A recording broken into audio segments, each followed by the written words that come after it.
Hola, ¿qué tal amigas y amigos de la Universidad Católica de la Santísima Concepción? Estamos iniciando Sin Pauta, sean todos muy bienvenidos. Y bueno, como el nombre lo dice, en este programa trataremos de abordar las temáticas que normalmente no se abordan en los medios tradicionales de periodismo. Y en esta ocasión, como es el primer programa, quisimos traer a un invitado, la verdad, de lujo. Ha sido corresponsal en CNN durante mucho tiempo. Además, hace ya más de 10 años que pertenece al noticiero central de TVN. Ha recibido el premio de excelencia del periodismo del año 2012. Además, es el único periodista chileno que ha recibido el premio Rey de España el año 2009.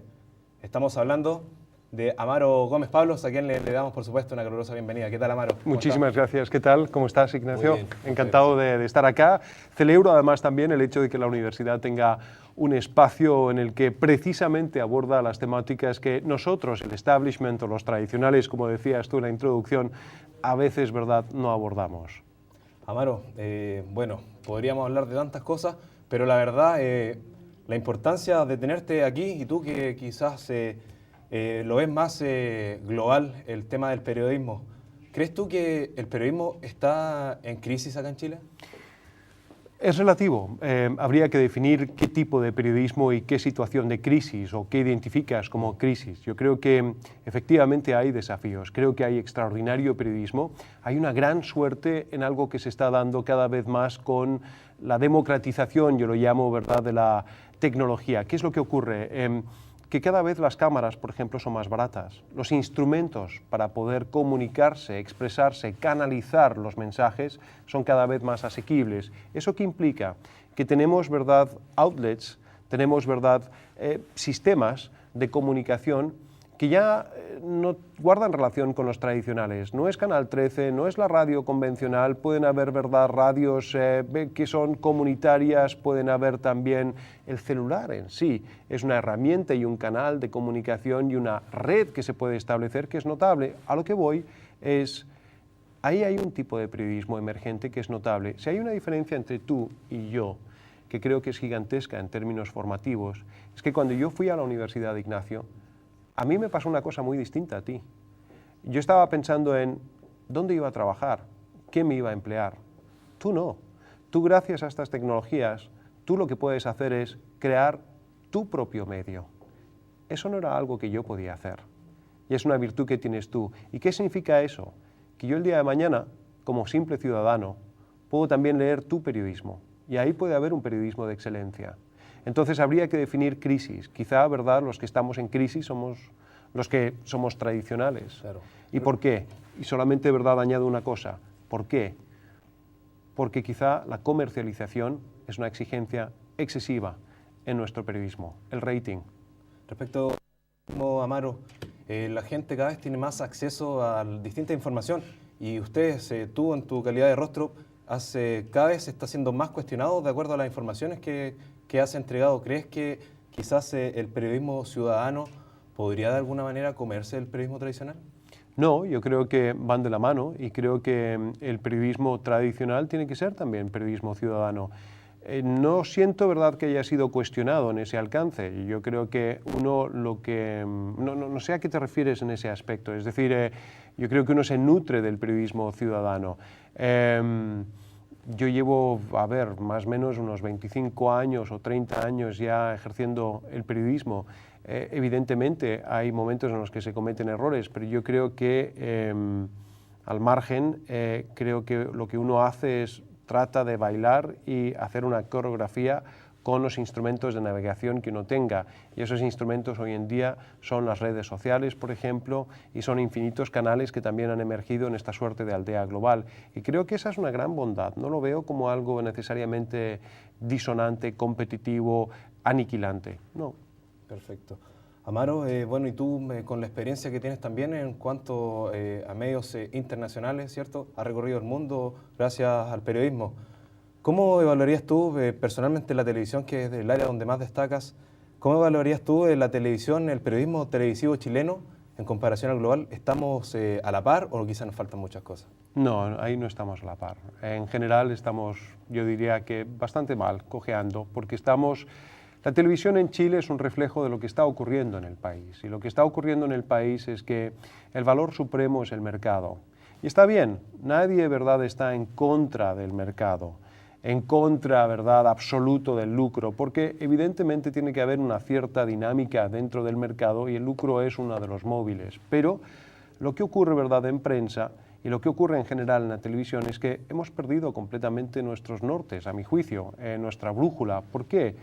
Porque no puede ser que tengamos noticiarios de 1 hora y media, donde, a mi juicio, en general, obedece más bien a un criterio comercial que un criterio de fondo editorial, donde estemos compitiendo con otros noticiarios y nos estemos contagiando por efecto de lo mismo, de la creciente espectacularización de la noticia, donde si yo pongo, por ejemplo, una noticia de Michelle Bachelet anunciando que ella va a ser precandidata a la presidencia y mi contrincante o mi competencia pone, ¿verdad?, una imagen en YouTube de un gatito volando, resulta de verdad que un aspecto es noticioso y es relevante, el otro yo te diría que no lo es anecdótico. ¿Quién gana? Gatito volador. ¿Qué ocurre en Chile cuando pasa eso? Hay una depreciación cada vez más de la inteligencia de una nación, de una audiencia. Y a medida que tú bajas los parámetros también de excelencia periodística, te quedas finalmente con la mugre.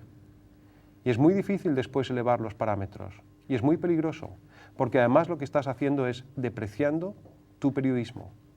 Muy difícil después. ¿Qué hay del mundo? ¿Acaso, verdad, mostramos suficientes noticias internacionales? Muy pocas. En 1 hora y media, muy pocas. Y no solamente Televisión Nacional, todos los canales.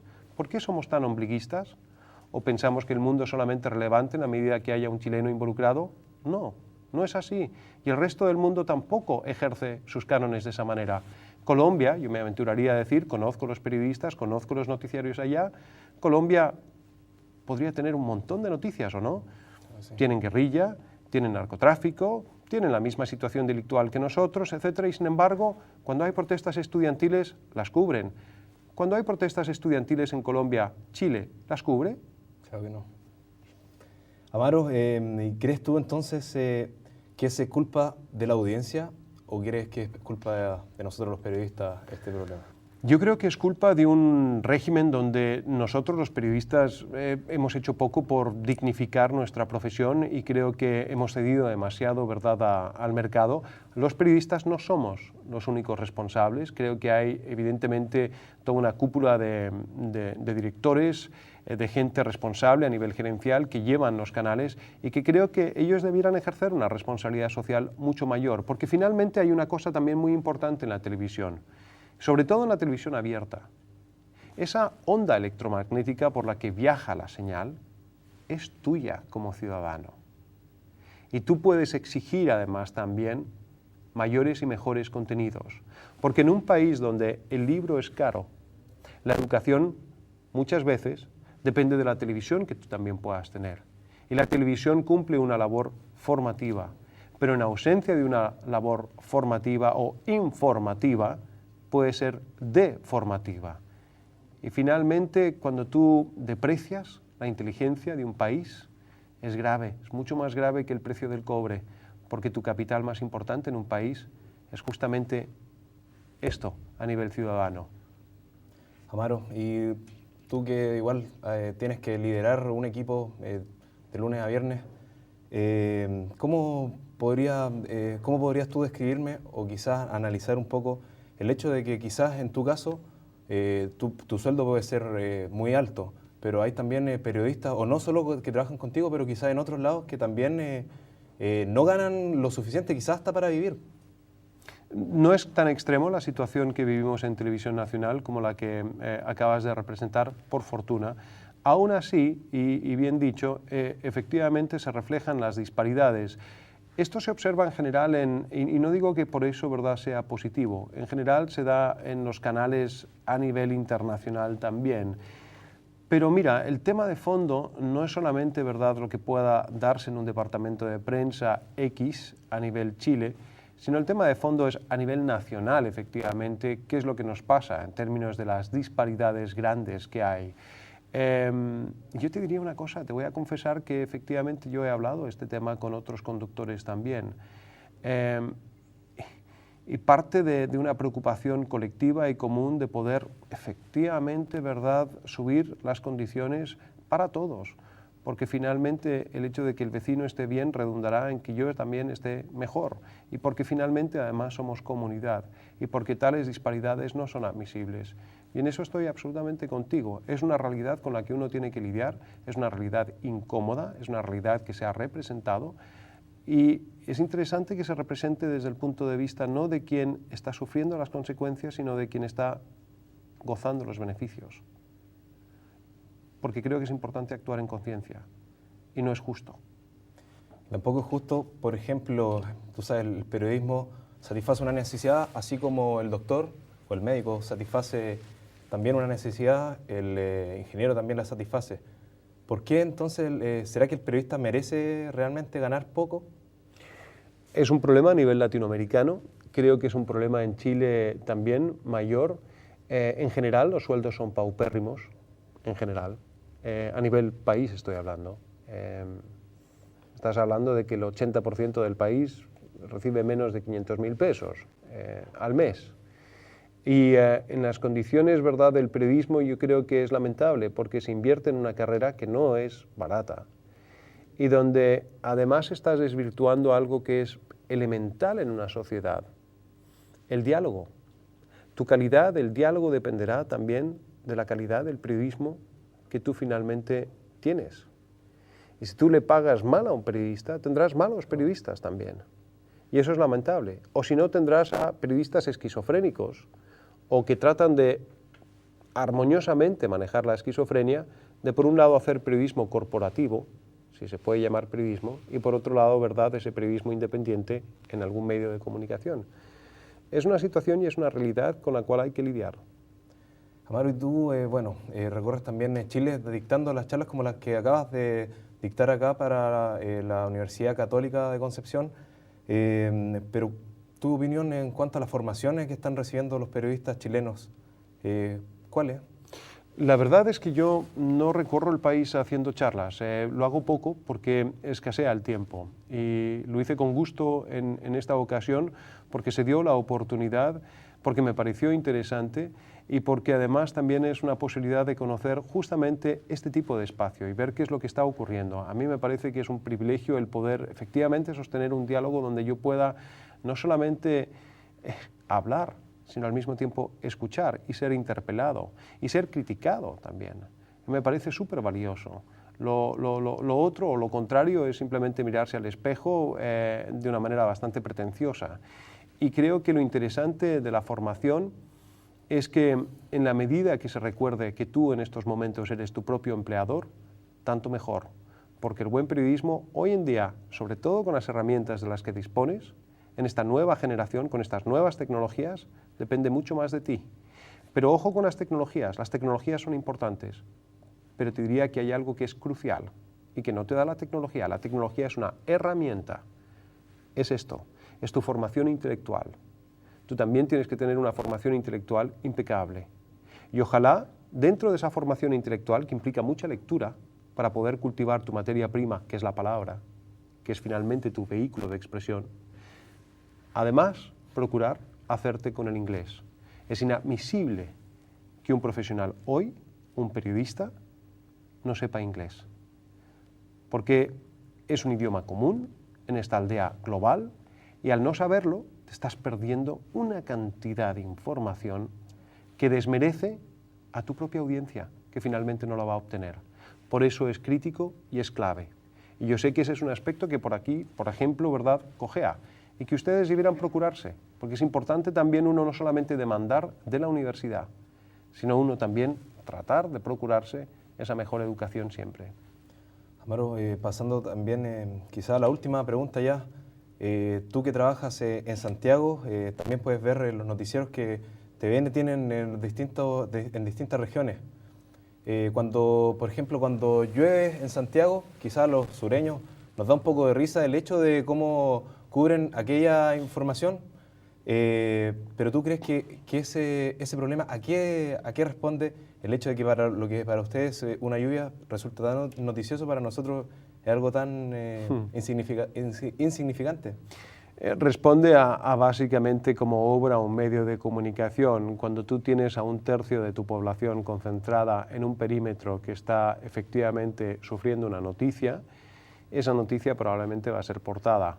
Cuando tú tienes, ¿verdad?, una ciudad que crece desmesuradamente, sin planificación, como crece Santiago, con 6 millones de habitantes, efectivamente va a ser noticia. A mí también me da pudor, pero también entiendo la lógica. Lo que más pudor me da es cuando, por ejemplo, tenemos noticias majaderas del Transantiago, y qué importancia le puede tener, ¿verdad?, aquello para una persona en Punta Arenas o en Concepción. Efectivamente hay una manera muy centralizada de pensar y que es parte estructural y un problema de fondo que tiene Chile. Chile debiera efectivamente, y la televisión sea representativa de esos cambios, pero ¿el cambio por dónde viene? Un cambio político. Somos el único país en la región de América Latina que no elige a sus autoridades locales. ¿El intendente quién te lo elige? El intendente lo elige el presidente. Lo elige el presidente, no lo eliges tú. No existe un gobernador regional. Chile en ese alcance es absolutamente retrógrado, y creo que lo que está viéndose también en pantalla es la perpetuación de una manera centralizada de pensar, que nos hace un flaco favor, porque los países finalmente que se desarrollan de verdad son aquellos que son capaces de descentralizarse. Es fundamental. ¿Cuánto dura un intendente en su cargo? Más o menos aproximadamente, te responderé, 1 a 2 años. ¿Es posible desarrollar un plan de gobierno regional y de desarrollo en 1 o 2 años? La respuesta es no. Perfecto, Amaro. Bueno, y con Amaro como abriendo nuestro programa Sin Pauta aquí por las pantallas de UCSC Televisión, queremos agradecer, por supuesto, Amaro, tu presencia, y comenzamos ya a despedirnos de Sin Pauta. Muchas gracias. Fantástico, te agradezco el espacio. Muchísimas gracias. Chao.